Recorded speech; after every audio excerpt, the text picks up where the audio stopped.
Hello दोस्तों, आज मैं सी सेट के लिए या किसी भी कंपटीशन एग्ज़ाम के लिए एक टॉपिक शुरू करने जा रहा हूँ जिसका नाम है परसेंटेज। जिसको हिंदी में बोलते हैं प्रतिशत। प्रतिशत का मतलब होता है 100।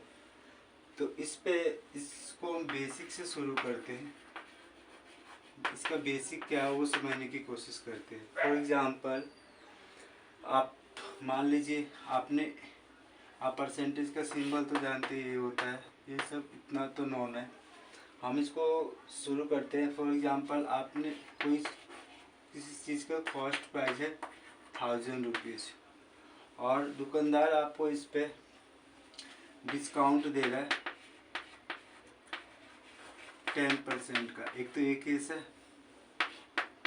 ठीक है। और एक केस ऐसा ले सकते हैं कि इसका कॉस्ट प्राइस है हमारे पास 1000 रुपीज़ और इस पर जीएसटी लग रहा है वो 10% है। तो पहले हमें इसमें एक चीज़ ध्यान रखना है, जब हम बेसिक क्वेश्चन करने की कोशिश कर रहे हैं कि कॉस्ट प्राइस हमारे पास 1000 है, डिस्काउंट इसमें दे रहा है 10%, इसमें कॉस्ट प्राइस है 1000 और जीएसटी आप बोल दो या इसे टैक्स बोल दो, एक ही बात है, यानी कि 10% है। तो आपको इस तरीके क्वेश्चन जनरली अब एवरीडे लाइफ में होता है। दुकान पर चले जाओ, डिस्काउंट देता है या टैक्स लेता है, यही चीज़ होता रहता है दोनों में।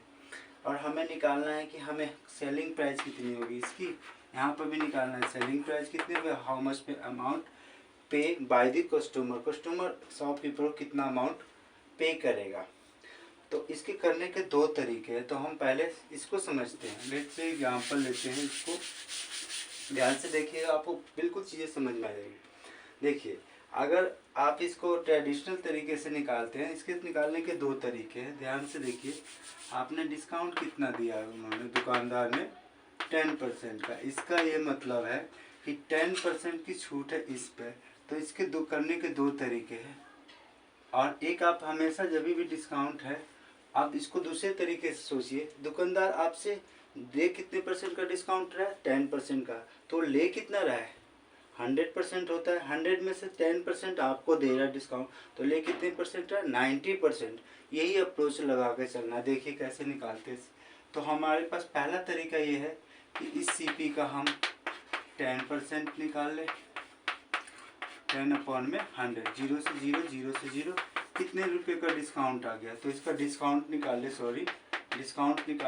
100 रुपीज़, और ये हो गया। और डिस्काउंट आ गया। और एसपी निकालने के लिए हम क्या करें, 1000 में से 100 को माइनस कर देते, तो ये जगह 900, क्या जाएगा 900। एक तो ये तरीका है जो कि कभी भी कोई फॉलो नहीं करता है। जनरली आप भी फॉलो इसको नहीं करते हैं, दुकानदार तो इसे कतई नहीं फॉलो करता, क्योंकि पहले इसका डिस्काउंट निकालो, फिर डिस्काउंट को सीपी में से माइनस करो। दूसरा तरीका इससे ज़्यादा अच्छा है कि ये तो डिस्काउंट दे ही रहा है, दुकानदार अपने पास रख कितना रहा है, 90%। क्यों, क्योंकि 10% आपको दे रहा है। तो हम डायरेक्ट इसका एसपी निकाल सकते हैं। ध्यान रखना, तो हमारे पास हो जाएगा 1000, इसी का निकालना कितने परसेंट वो रख रहा है, इसका 10% तो कस्टमर को दे रहा है, अपने परसेंट कितना रख रहा है, 90%। तो डायरेक्ट आप इसका 90% निकाले, 0 से 0, 0 से 0, डायरेक्ट 900। ये दो अप्रोच होता है पूरे परसेंटेज में। इसी दो अप्रोच से क्वेश्चन को हमें करना चाहिए। आप इसे देखिए, ध्यान से देखिए। अगर ये 1000 रुपीज़ है तो 10% का डिस्काउंट है, तो आपने पहले 10% निकाला, डिस्काउंट निकाला, फिर डिस्काउंट को सीपी में से माइनस किया। बट यहाँ पर डायरेक्ट सीपी निकाल दिया। आपने कैसे किया, दुकानदार ने 10% कस्टमर को दिया, तो रखा कितने परसेंट है, 90%। डायरेक्ट 90% निकालोगे, वो आपका एसपी आ जाएगा। लेट्स से एग्जाम्पल दूसरा, जीएसटी वाला। फॉर एग्जाम्पल इसी क्वेश्चन को देखिए और आपको एकदम क्लियर आ जाएगा कुछ। मान लीजिए दुकानदार जीएसटी ले रहा है। जीएसटी मीन्स टैक्स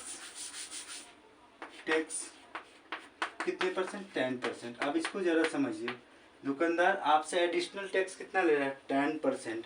मतलब आपको टोटल पेमेंट कितना करना पड़ा, 100% प्लस में 10%। तो यहाँ से एक चीज़ और आता है, 110% भी होगा और आपको पे करना। तो इसके भी दो अप्रोच है। पहले आप टैक्स निकाल लो। तो टैक्स कैसे निकलेगा, 1000 गुने में कितना, 10/100, 0 से 0, 0 से 0, 100 रुपीज़, ये टैक्स आ गया। अब हमें एसपी में ऐड कर दीजिए, इसको ऐड करेंगे तो 1100 आ जाएगा। बट दूसरा तरीका तो ये भी था ना कि हम डायरेक्ट एसपी निकालने के लिए क्या करते, अब हमारा परसेंटेज कितना बन गया, क्योंकि 10% एडिशनल हो गया 100 पे, तो हम 1000 का 110% निकाल लेंगे, 110 बटे में 100, 0 से 0 करके डायरेक्ट 1100 आ गए। यही पूरे परसेंटेज में अप्रोच चलता है। आई होप आपको ये समझ में आया होगा। देखिए, जब भी आपको परसेंटेज दिया है, या तो इंक्रीज दिया है या डिक्रीज दिया, तो उसमें दो पहलू है, या तो आप उस जो दिया है उसको निकाल लो, या उसके बिहाफ पर इनडायरेक्टली उस क्वेश्चन पर जाओ, उस चीज़ को निकालो जो पूछा जा रहा है। फॉर एग्जांपल, अगर वो आपसे सेलिंग प्राइस पूछता है तो एक तो ये भी मेथड है, ये भी मेथड है। बट अगर वो सिर्फ टैक्स पूछता है तो ये मेथड वैलिड नहीं हुआ, सिर्फ ये मेथड वैलिड होगा। तो दोनों पता होना चाहिए, दोनों अप्रोच लेके हमें क्वेश्चन को करना चाहिए परसेंटेज वाले में। आई होप आपको समझ में आया होगा। ठीक है, देखते हैं एक और क्वेश्चन। ठीक है, thank you so very much.